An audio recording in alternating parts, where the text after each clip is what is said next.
What the heck is yoga anyway? In order to answer this question, we will look to one of the main texts on the topic. It was written roughly 2,000 years ago by a person by the name of Patanjali. This text, known as Patanjali's Yoga Sutras, are the first written account of what yoga is and how to practice it. Now, it wasn't necessarily brand new information of the time when it was written, but it was the first time that we see the precepts of yoga codified into a text, into written form. There are 4 books within the Yoga Sutras, and it's made up of 196 sutras or verses.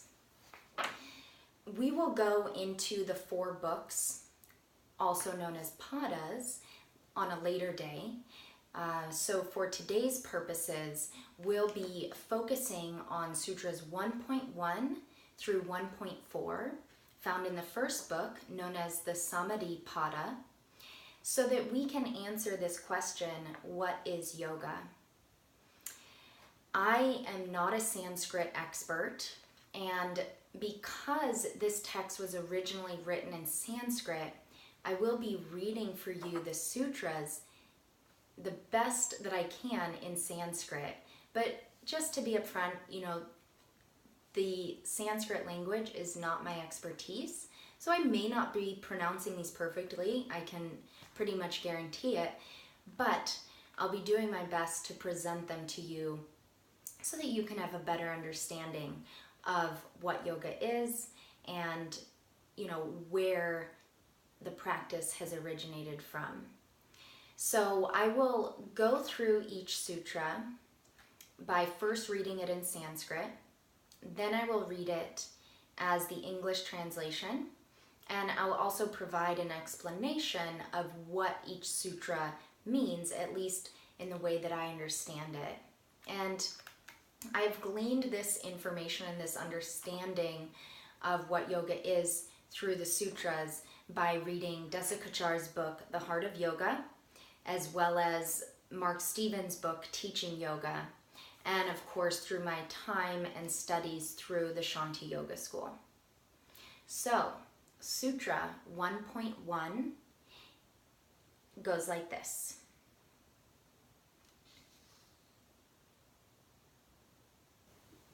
Atta Yoga Anushasanam. This translates as, now begins the practice of yoga. This can be understood as the culmination of Patanjali's other works and studies, in that everything he had done up until this point when he wrote the Yoga Sutras, this is kind of like his crowning jewel. His biggest achievement was writing the Yoga Sutras.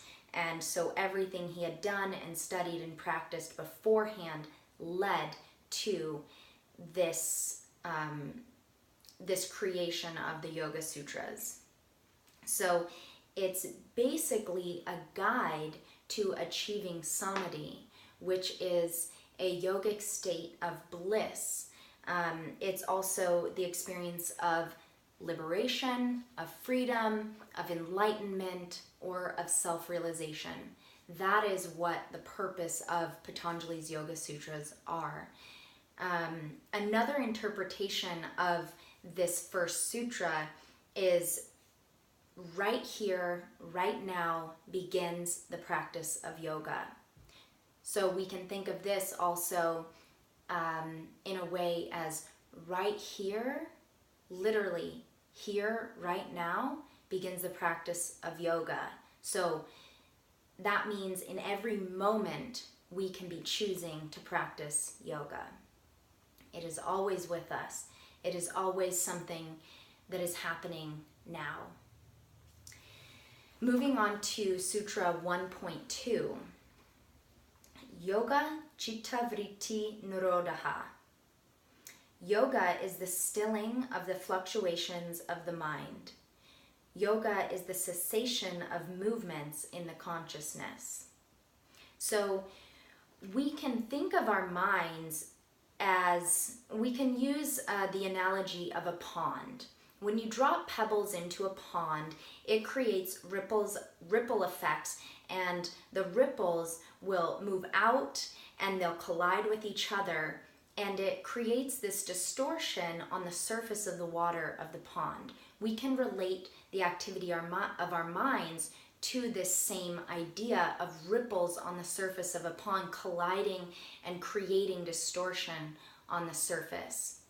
So not only do the drops disturb the surface of the water, it also distorts the image or the reflection of what's around it.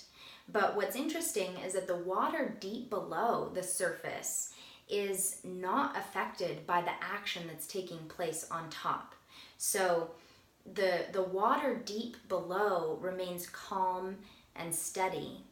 It isn't affected as much as what we can observe on the surface in the ripple effect. So we can access this deeper, more calm aspect of ourselves at any moment. The practice of yoga can help us get there.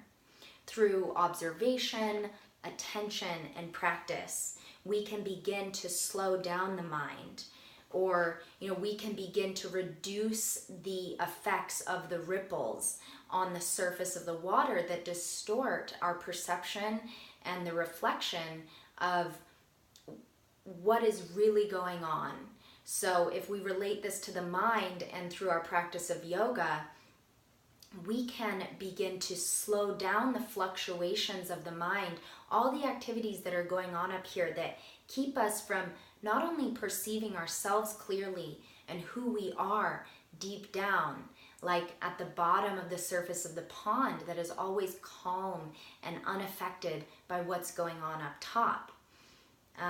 We always have access to this part of ourself, but we have to first get through these fluctuations of the mind that keep us distracted and that keep us from seeing not only the world around us clearly, but from seeing our true self clearly.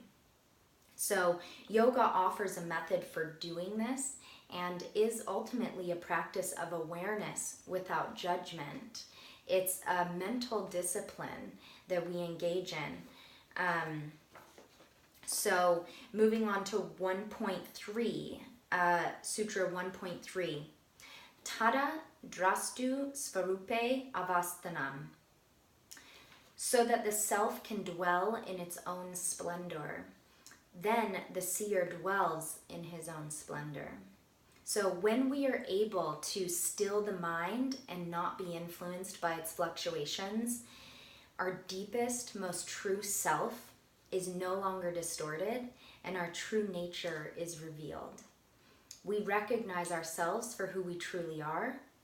This is also known as self-realization. So through the practice of yoga, we are able to have the mind rest in its natural, open state of attention. Moving on to Sutra 1.4. Vritti Sarupyam Itaratra. At other times, the seer identifies with the fluctuating consciousness. We can think about this as if we're looking through a dirty lens. What we perceive on the other side of a dirty lens will be distorted and not seen clearly. So the goal of yoga then is to remove the layers of dirt, so to speak, that keep us from clear perception. Otherwise, our mind identifies with the fluctuating states and we are unable to see our true self or the world clearly. Then to briefly touch on Sutra 1.12, it goes, Abhyasa Vairagyabhyam Tanirodha. Practice and detachment are the means to still the movements of consciousness. So through practice and non-attachment to the fluctuations of our mind, we are able to achieve a state of yoga we'll go into this in more detail on day 6 this week.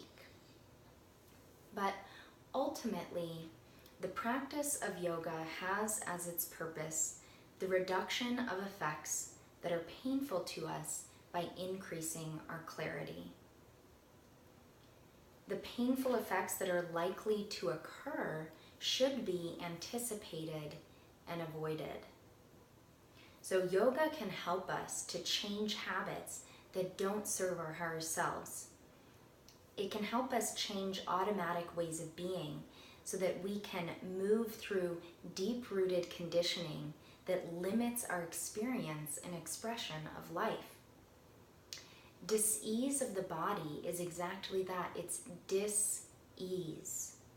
Yoga can help us to restore places of discomfort, blockages, tightness, or tension.